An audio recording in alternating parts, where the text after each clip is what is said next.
Selamat datang di podcast pendidikan yang mengangkat gagasan menarik seputar dunia guru matematika masa depan. Kali ini kita akan ngobrol santai tentang peran guru matematika yang bukan cuma ngajar tapi juga bisa jadi konselor bagi siswanya. Sebelumnya, perkenalkan, aku Herunisa Ajara sebagai host di podcast kali ini. Dan narasumber hari ini adalah teman aku, Dila Juliani, mahasiswa pendidikan matematika yang punya pandangan menarik soal ini. Halo semuanya, senang banget bisa berbagi di sini. Menurutku guru matematika itu nggak cukup cuma jago ngitung atau menyampaikan materi dan memberikan tugas. Kita juga harus paham kondisi psikologis siswa, karena jujur banyak siswa yang takut duluan ketika belajar matematika, kayak sesulit itu menurut siswa. Terus aku sendiri pernah ngerasa kayak gitu sebelum aku masuk di jurusan pendidikan matematika.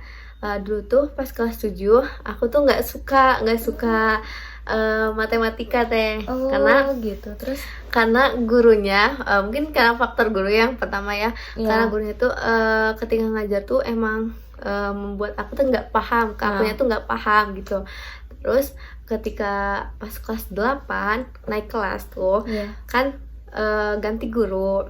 Nah, di situ aku mulai ngerasa matematika itu kayak menyenangkan, terus kayak mudah gitu ya. Karena apa? Karena yang pertama itu gurunya itu menerangkan materi matematika itu apa sih dengan baik gitu, paham. Jadi ke akunya tuh paham tuh. Terus emang gurunya juga ketika kita curhat ataupun apa emang bisa menerima dan bisa menasihati atau memotivasi. Jadi beliau tuh terbuka ya gitu. Iya gitu, kayak seru aja gitu. Jadi kan kebetulan emang dari kelas 8 sampai kelas 9 itu aku diajar sama guru itu. Jadi emang terus-terusan jadi suka matematika.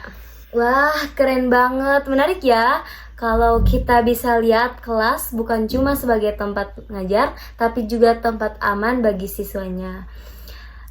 Kalau gitu, menurut kamu apa sih yang bisa dilakukan guru biar siswanya tuh merasa nyaman belajar matematika di kelas? Nah, yang paling sederhana itu, yang pertama itu dari sikap kita, sikap guru.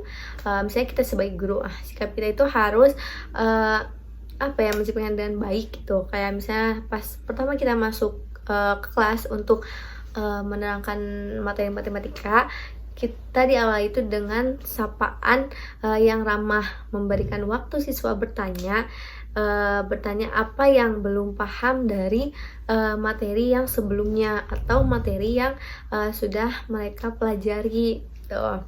Terus aku juga kepikiran bikin sesi refleksi setiap akhir minggu. Nah, di situ siswa bisa cerita tentang apa yang mereka rasakan saat belajar.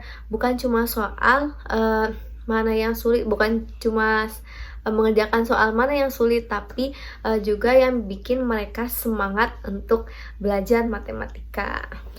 Wah, setuju banget tuh. Jadi guru itu bukan hanya menyampaikan materi, tapi juga tentang memahami bagaimana karakter siswa itu. Terima kasih buat teman aku, Dila Juliani, yang udah sharing banyak tentang insight keren hari ini.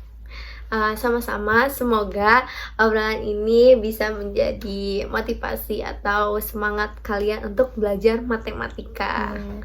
Terima kasih telah mendengarkan podcast kali ini. Sampai jumpa di podcast selanjutnya. Dadah.